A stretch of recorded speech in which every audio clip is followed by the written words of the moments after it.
Здравствуйте, дорогие друзья! Я приветствую вас на канале «Жизнь после жизни есть, я знаю», который посвящен доказательствам жизни после смерти и устройству потустороннего мира, куда каждый из нас попадает по завершении своего земного пути, где и воссоединяется с ранее усопшими родными и любимыми и продолжает бесконечное путешествие по нашей прекрасной и удивительной Вселенной. Сегодня мы поговорим о структуре жизни любого человека. Простыми и понятными словами обоснуем эту структуру и узнаем, что, как и почему с человеком происходит после смерти. Как я уже говорил ранее, большинство представителей современного человечества убежденно полагают себя случайно возникшим на одной из небольших планет галактики Млечный Путь скоплением клеток, биологическим мешком с костями, кровью и телесными жидкостями, который живет в среднем 60-80 лет, делает это без особого смысла, в постоянной борьбе для выживания себя любимого и оставления после себя потомства. Ввиду такового восприятия этого отрезка, в его ходе люди творят друг с другом разнообразные непотребства.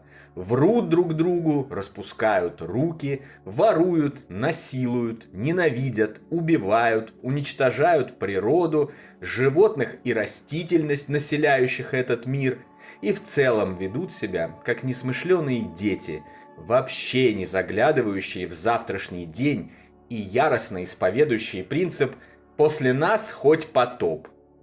Жизнь коротка, и она одна, убеждают нас с экранов телевизоров, со страниц газет, частот радиостанций и экранов мониторов.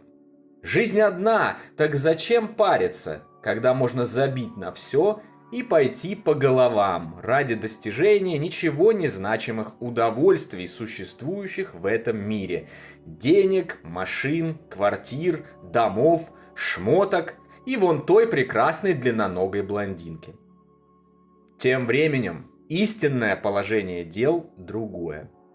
Человек представляет собою не свое временное биологическое тело, а бессмертный дух, который этим телом управляет в определенных целях. Конкретные цели эти у каждого свои, и только самому носителю духа, сознания, они могут быть известны. Глобальная же цель у каждого духа, составляющего собой единство со всеми остальными духами, проживающими во Вселенной, одна: расти, развиваться, накапливать все больше знаний, добра, света и любви, двигать эту Вселенную вперед, к прогрессу, всеобщей справедливости и счастью всех, кто в ней проживает. Такие базовые принципы и константы заложил в нее ее Творец, наш общий Отец, Верховный Иерарх Вселенной, или, как его еще называют, Бог. Свидетельства о таковом положении дел разбросаны повсюду и встречаются повсеместно. О них тысячелетиями вторят нам великие учителя, регулярно приходящие на Землю. О них сообщают умершие на спиритических сеансах и в посмертных коммуникациях со своими живущими родными. О них свидетельствуют те, кто побывал в потустороннем мире с кратким визитом во время околосмертного опыта. В конце концов, до них сами допирают разнообразные философы, музыканты, писатели и прочие творческие люди посредством своего духа, имеющие постоянную связь с потусторонним миром и даже не догадывающиеся о том, что она у них есть. Временной отрезок под названием «жизнь» — это не отдельная единица, которой ограничивается все существование человека. Жизнь — это не отрезок, по краям которого лишь небытие. Жизнь, каковой ее в данный момент знаем мы, это лишь малая часть большого жизненного цикла духа.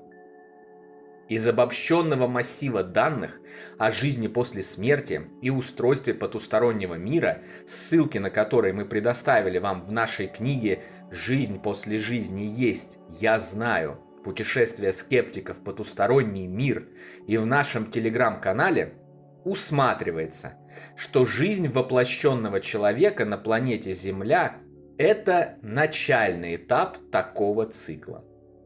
Этот этап, по разным оценкам исследователей, составляет от 1 до 5% от общей длительности всего цикла. Приходя на Землю, дух соединяется с биологическим телом, оперирует им на протяжении физической жизни. Затем тело умирает, дух покидает его и продолжает свой путь уже в другой форме и в других областях мироздания. Затем он меняет и эту форму, продвигаясь вперед, все дальше и дальше по указанному циклу. И если вы оглядитесь вокруг себя, то увидите, что на самом деле ничего удивительного в этом нет, ведь все в мироздании живет циклами. Все вокруг примеры таких циклов. Времена года, смена дня и ночи, приливы и отливы, круговорот воды в природе, сон и бодрствование, женские менструальные циклы, солнечные циклы, клеточные циклы и многие-многие другие.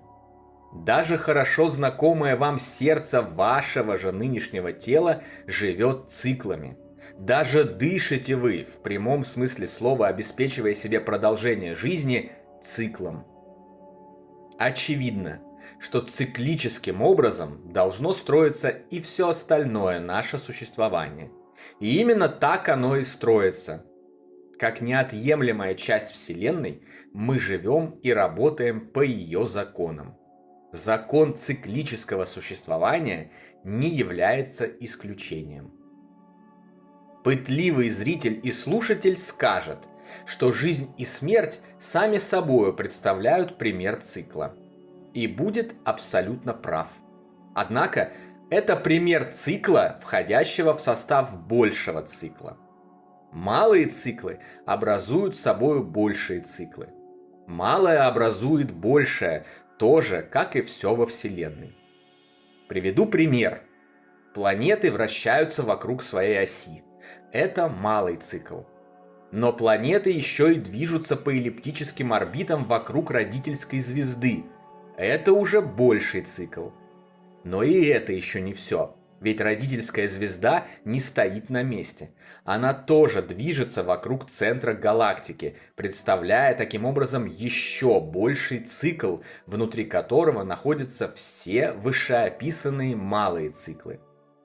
Жизнь и смерть – это как раз пример малого цикла, который образует собой более длительный, или корректнее будет выразиться, более объемный цикл, кои включает в себя и жизнь в теле, и жизнь после смерти тела, и все, что идет далее.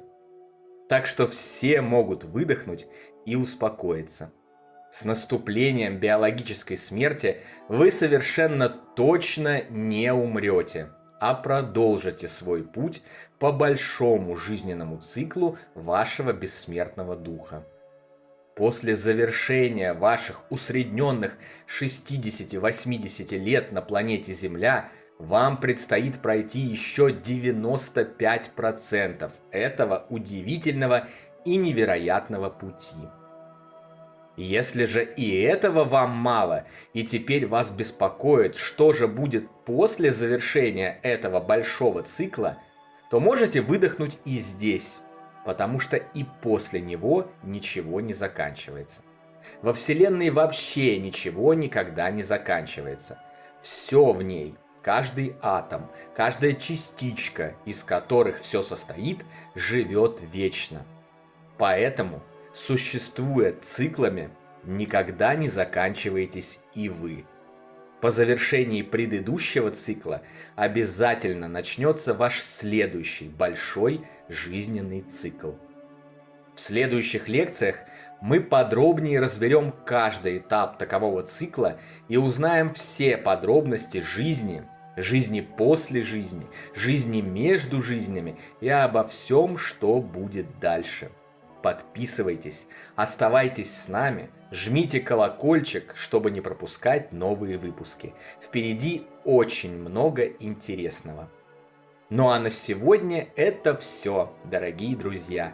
Если вам нравится то, что мы делаем, вы можете поддержать работу нашего канала донатом по ссылке в описании видео. Благодаря вашей поддержке наши ресурсы остаются бесплатными для всех. Большое вам спасибо!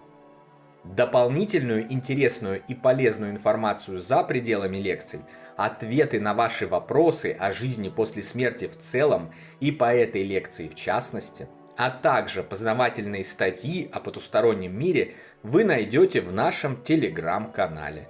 Ссылка на него, как всегда, в описании видео и на экране. Добро пожаловать! Встречаемся на следующей лекции здесь же, на нашем YouTube-канале. А пока всего вам самого лучшего, волшебного и замечательного.